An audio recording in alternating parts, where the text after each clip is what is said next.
జానపద పాటలతో మంచి పేరును తెచ్చుకున్న తెలంగాణ అమ్మాయి మధుప్రియ.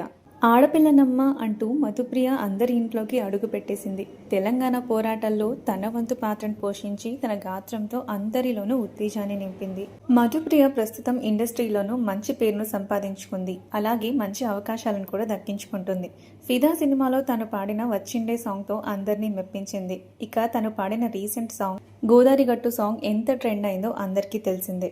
మధుప్రియ పెళ్లి విషయానికి వస్తే 18 ఏళ్లకే ఒక అబ్బాయిని పెళ్లి చేసుకుంది. గత కొన్నేళ్లుగా మధుప్రియ ఒంటరిగానే ఉంటున్నట్టుగా కనిపిస్తుంది. భర్త నుంచి మధుప్రియ వేరుగా ఉంటున్నట్టు సమాచారం. ఆమె అధికారికంగా విడాకులు తీసుకున్నారా లేదా అన్నది మాత్రం ఇంకా తెలియాల్సి ఉంది. మధుప్రియ ఫ్యామిలీ విషయానికి వస్తే మధుప్రియకు ఒక అక్క చెల్లి ఉన్నారు. తన చెల్లెలి పేరు శృతిప్రియ. రీసెంట్గా తనకి ఎంగేజ్మెంట్ కావడంతో ఫైనలీ చెల్లి అండ్ మరిది so happy for you both, congratulations అంటూ తను ఇన్స్టాగ్రామ్లో పోస్ట్ చేశారు. ఇద్దరికి కంగ్రాచులేషన్స్ అంటూ విషెస్ తెలిపారు.